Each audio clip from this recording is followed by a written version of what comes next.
एक दिन आख्या हलीमा नू औरतां ने नी हुण ते हाल चंगा तेरे हाल दाए महकां दियां तेरे लिबास विचों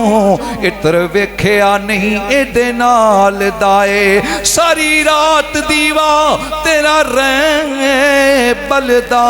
इंज तेल ना कोई बोबाल दाए अगों रो के आख्या हलीमा ने औरतां नू इंज लगदा है जिवें मंजूर होइयां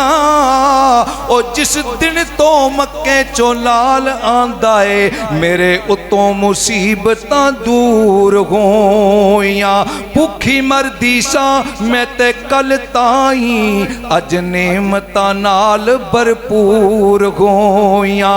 दीवा मैं ते कदे भी बालदी नहीं चानन ए दई हुस्नो जमाल दाए अज ते हलीमा दी शान वध गई है अज ते वध गई है कईयां डुबदे होयां नू किनारे मिले शेर सुनो अपने सीने ठंड पाओ कईयां डुबदे होयां नू किनारे मिले सब यतीमां नू ओदे सहारे मिले सब यतीमां नू ओदे सहारे मिले सब यतीमां नू ओदे सहारे मिले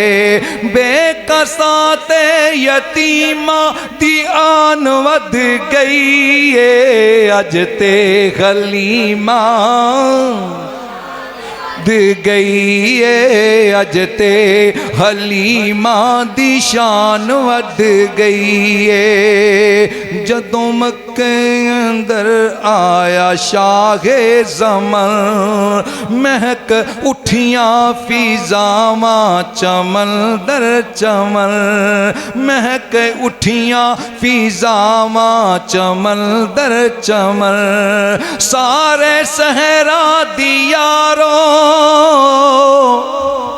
ए सारे सहरा दी यारो ए जान वध गई है अज ते हलीमा गई है अज ते हलीमा दी शान वध गई है वदुहा दा चेहरा नूरानी नूरानी वल्लैल जुल्फा ते सोहनी पेशानी मक्के दे अंदर ये शेर मैं एक कथा इंज मुकम्मल किया है कि मक्के शहर दे अंदर सरकार दो आलम सल्लल्लाहु अलैहि वसल्लम दे बारे दे अंदर एक गल मशहूर सी कि इन्हां दे कोल नज़दीक ना जाना जेड़ा भी सरकार दे कोल जाएगा ओदा ही हो के रह जाएगा ये तवज्जो करो अगर समझोगे तो इंशाल्लाह समझ आएगी हाँ वदुहा दा चेहरा नूरानी नूरानी वल्लैल जुल्फा ते सोहनी पेशानी अखियां दे तीर अखियां दे तीर ते कमान वध गई है अज ते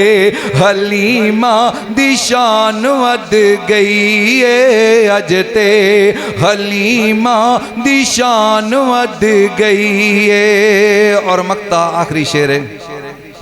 आका दी महफिल सजौंदा रवां मैं मिलादां दे नगमे सनौंदा रवां मैं मिलादां दे नगमे सनौंदा रवां मैं ए हो साजिद दी यारो ए हो साजिद दी यारो पहचान वध गई है अज ते हलीमा गई है, अज ते